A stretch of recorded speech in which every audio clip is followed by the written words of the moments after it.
সকাল বন্ধুরা, সকলে কেমন আছেন? আশা করছি সকলে ভালো আছেন, সুস্থ আছেন। আপনাদের ভালোবাসায়, ভগবানের আশীর্বাদে আমার পরিবারেরও সকলে ভালো আছে। আবার একটা নতুন ভিডিও আপনাদের সকলকে অনেক অনেক স্বাগত। এখন বাজছে সকাল 7টা, ঘুম থেকে উঠেছি একটু আগে, ওই 6:30 নাগাদ।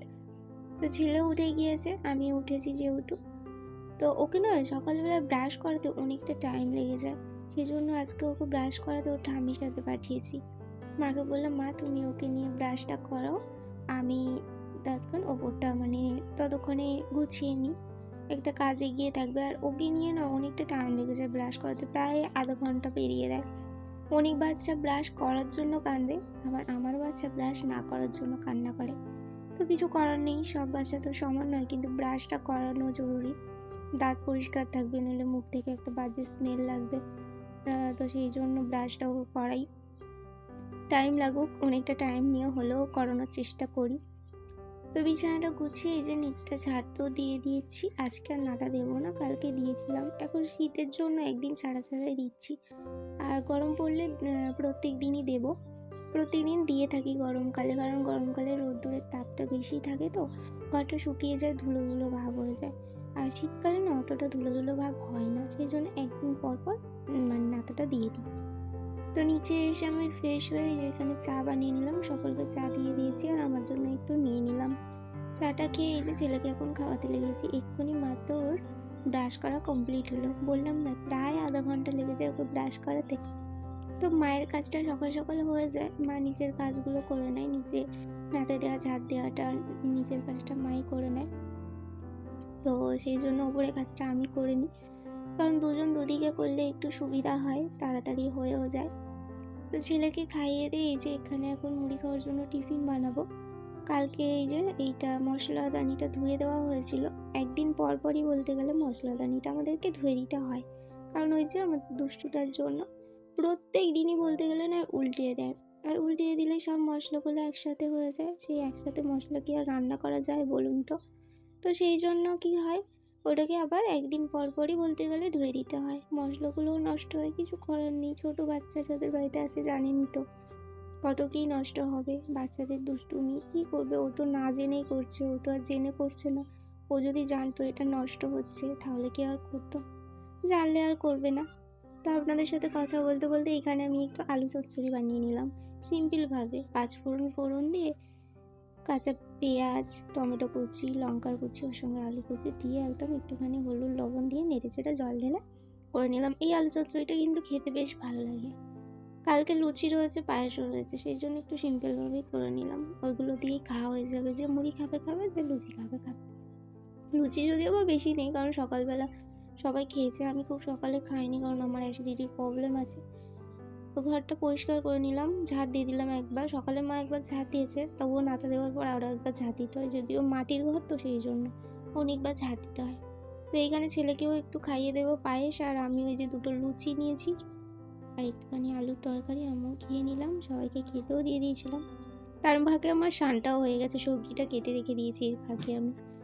বাবা ওকে একবার খেয়ে নিয়ে চলে যায়, কারণ না নিয়ে গেলে না কাজ করতে দেয় না একদম। এই সময় মাও একটু কাচাকুচি করতে, স্নান করতে চলে যায়, আর হাজব্যান্ডও কাজ করে, সেই জন্য বাবা একটু ওকে নিয়ে চলে যায়।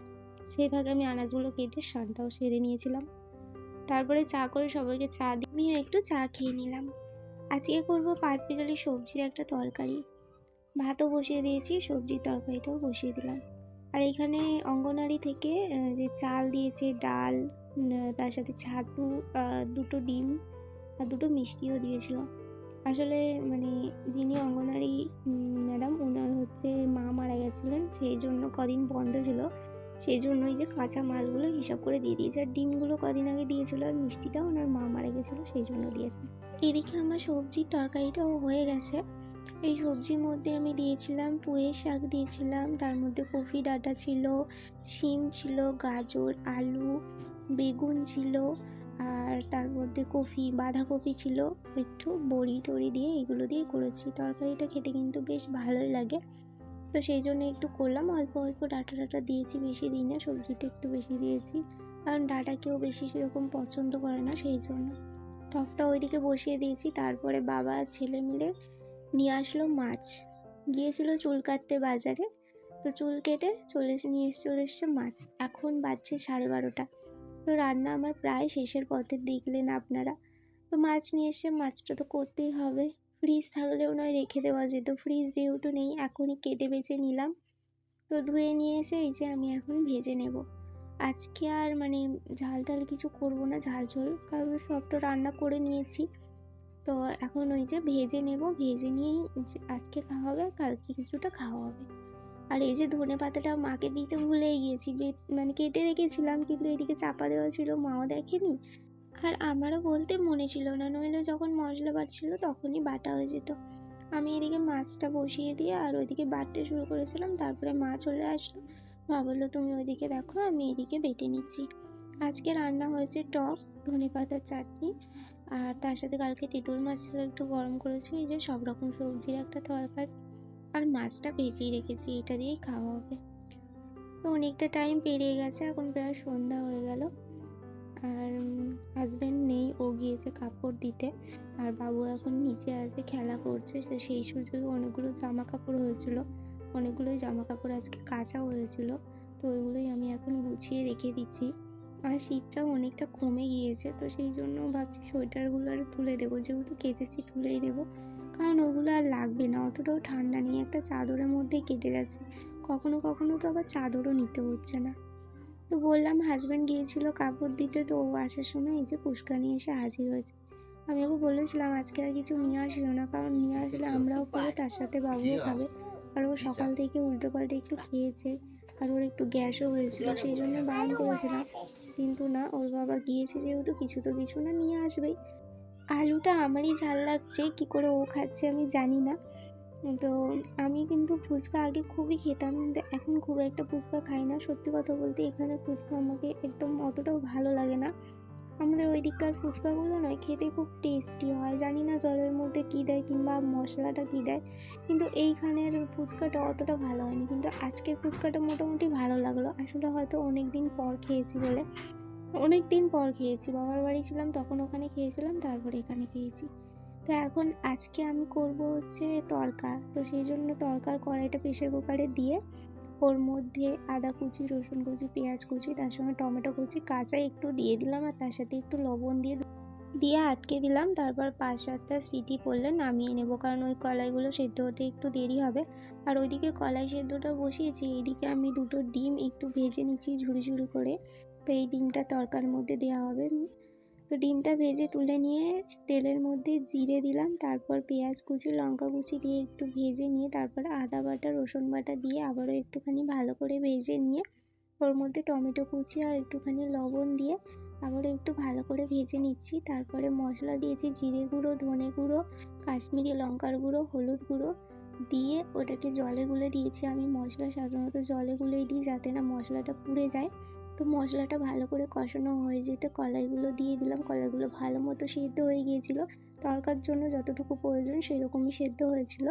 তো আমার ফুটে গেছে, তারপর আমি এই যে ডিমগুলো দিয়ে দিলাম, ঝুরি ডিমগুলো দেওয়ার পর একটু গরম মশলা দিয়ে দিলাম, আর এইখানে ধনেপাতা দিয়ে দিলাম। আমি হচ্ছে তড়কা মশলা পাইনি, সেই জন্য গরম মশলাই দিয়েছি, খেতে কিন্তু খারাপ হয়নি। আর আমার কাছে বাটার ছিল না, ঘি ছিল, তো ওটাই দিয়েছি। তড়কার কালারটা দেখুন খুব সুন্দর হয়েছে, কিন্তু আমি এইভাবেই কিন্তু তড়কা বানাই। আর আমার বাড়ির সবাই তড়কা খেতে কিন্তু বেশ ভালোবাসে, তো সেই জন্যই আজকে বানিয়ে ফেললাম। আর এইখানে এই যে গরম গরম রুটি করছি, রুটিগুলো কিন্তু ভালোই ফুলছে, দেখতেই পাচ্ছেন। তো আজকে রাতের ডিনারে আছে, স্যালাডে আছে পেঁয়াজ, রুটি গরম গরম, তার সাথে গরম তড়কা, আর আছে মিষ্টি। তো আজকে রাতের ডিনারটা কিন্তু সত্যি বলছি জমে যাবে।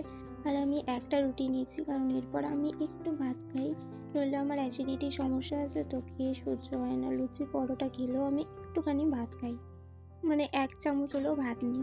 আর বাবুর এই যে শ্যাম্পু সাবান এগুলো শেষ হয়ে গিয়েছিল, ক্রিম, তো এইগুলো নিয়ে এসছে, ও গিয়েছিল নগরে, ওখান থেকেই নিয়ে এসছে। তো বন্ধুরা, আমার ভিডিওগুলো আপনাদের কেমন লাগছে অবশ্যই কমেন্টে জানাবেন। আজকের ভিডিওটা এখানেই শেষ করছি। সবাই ভালো থাকবেন, সুস্থ থাকবেন, সাবধানে থাকবেন। টাটা।